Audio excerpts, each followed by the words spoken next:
Devine Command Theory, DCT. This is the idea that God is the source of all morals. God says to do X and not to do Z, so you do X and you do not do Z, because God commanded that you do or not to do these things. And for no other reason do you do those things other than God commanded you to do them or to not do them. Might makes right. Now, of course, there's the dilemma of whether we're doing X because God said so or because X in and of itself is a good thing to do, but who cares? Those are the objective moral values, and they come from God. So, who are you to question God? Of course, then there's the problem of which God are we talking about, because a different God might have a different set of commands to follow. To do the thing that the other God said to do and not to do the thing that it said to do. So, how do I know which God I should follow?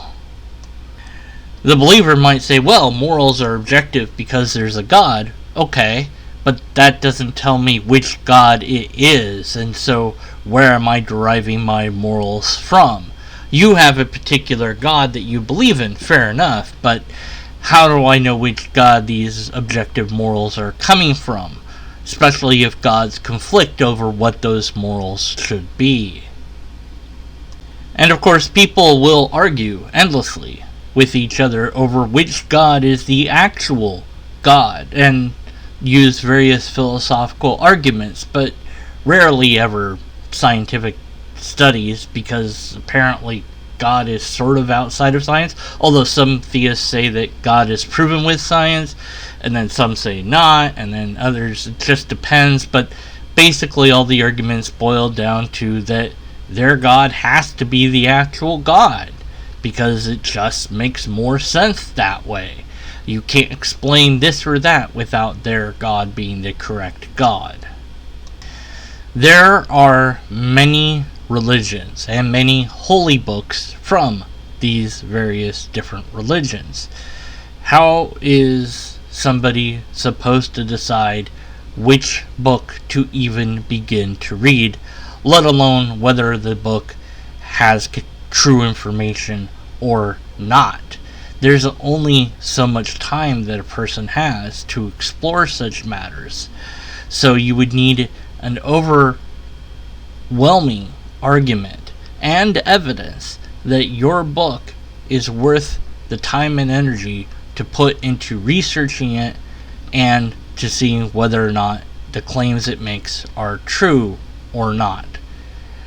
And that really shouldn't be the burden of the person looking at the books. It should be of the person who already thinks that the book is true. They should be the ones that demonstrably demonstrate that their book is correct.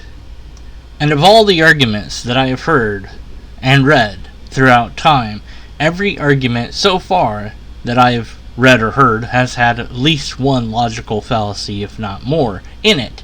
And many times they will appeal to things that they say are science, but actually aren't supported by science or are not confirmed by the scientific methodology, like a beginning of the universe. We don't know that there is a thing like that. Scientists don't really agree on that. That's not the terminology they use, but philosophers do use that terminology. So there's a disconnect between the two.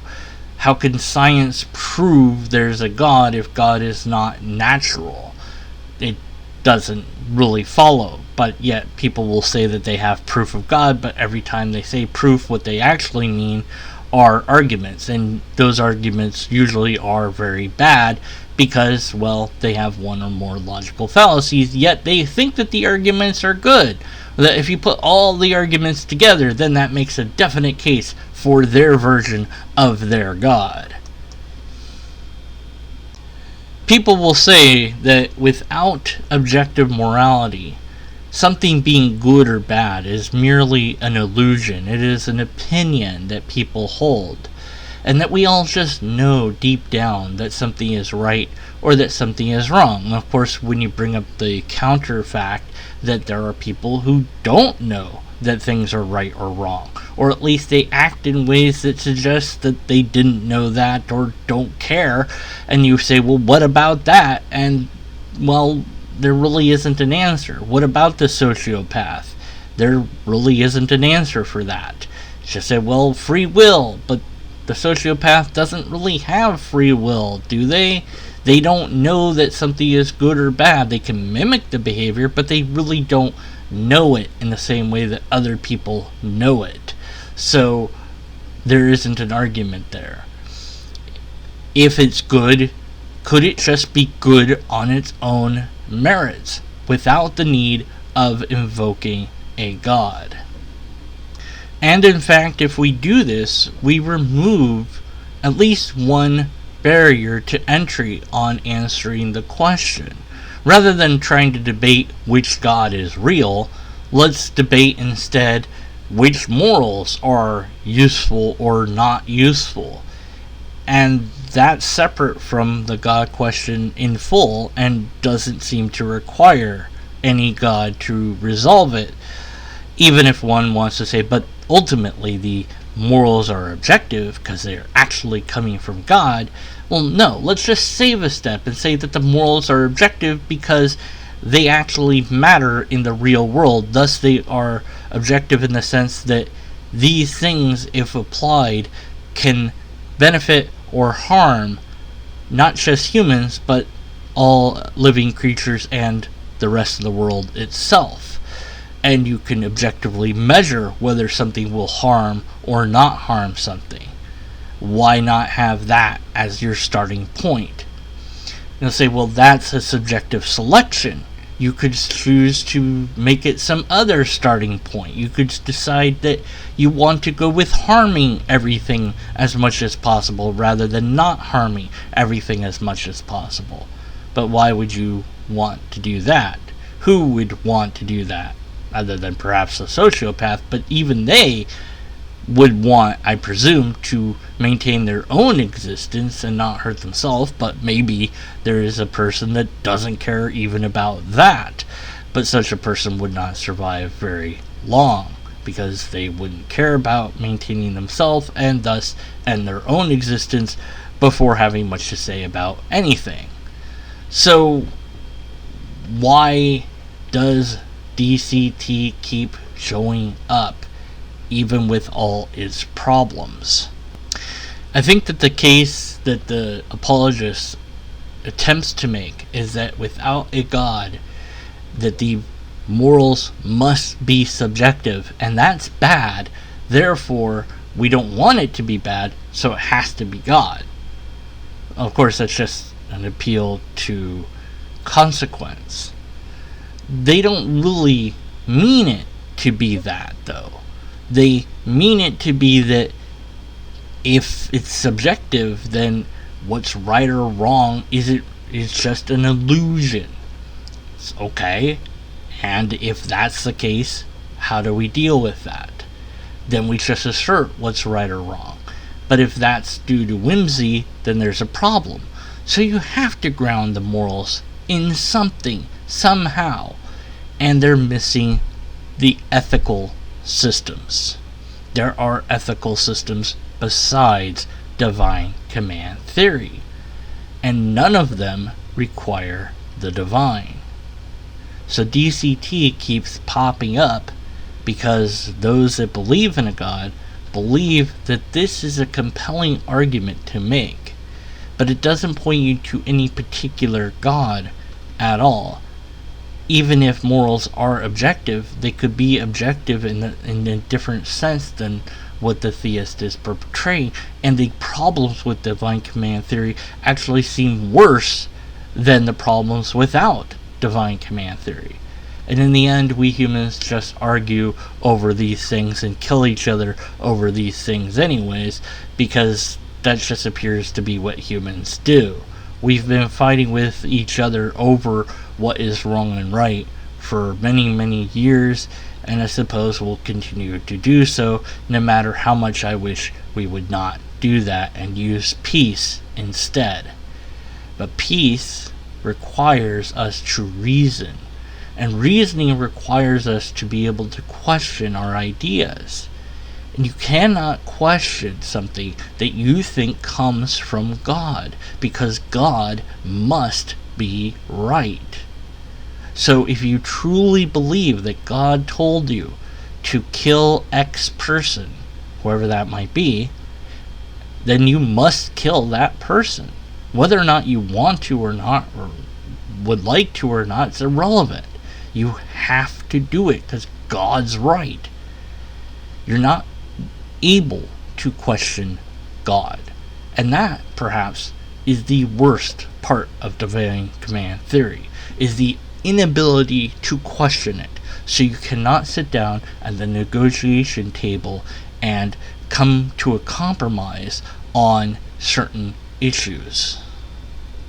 In Fiddler on the Roof, there is the main character who has one of his daughters marry somebody outside of the Jewish faith. This is unforgivable. This is against the religion. And he cannot accept her as his daughter because of this. It is a line he is not willing to cross. Although there's a hint in the film and in the play that he still loves her and cares about her, but he can't really say it anymore. This is divine command theory in action. That a father would cast aside his child because he believes that God commanded them not to marry non-Jewish people. And of course, believers pick and choose which parts of what commands to follow and not follow. In the Torah / Old Testament, there are 613 commandments issued. But believers of Christianity tend to focus only on the first 10, or they'll instead focus on a latter commandment given by Jesus, where he said, don't worry about the commandments, you just love your brother as yourself, and love them the way that you love yourself, and the other ones don't matter. Although Jesus also said that none of the commandments are done away with, so pick and choose, I guess. Either way, you're left with not knowing which things to follow or not. You're also left with the fact that God of Yahweh wanted people to be stoned to death, and that was good to do because they didn't do the commandment. So that is objectively morally good, because it can't change. It can't suddenly not be objectively morally good later on, even though it is, apparently. So how do you resolve that? Jesus came and forgave all the sins, so you don't have to worry about it anymore. Well, then what happens to all morals then?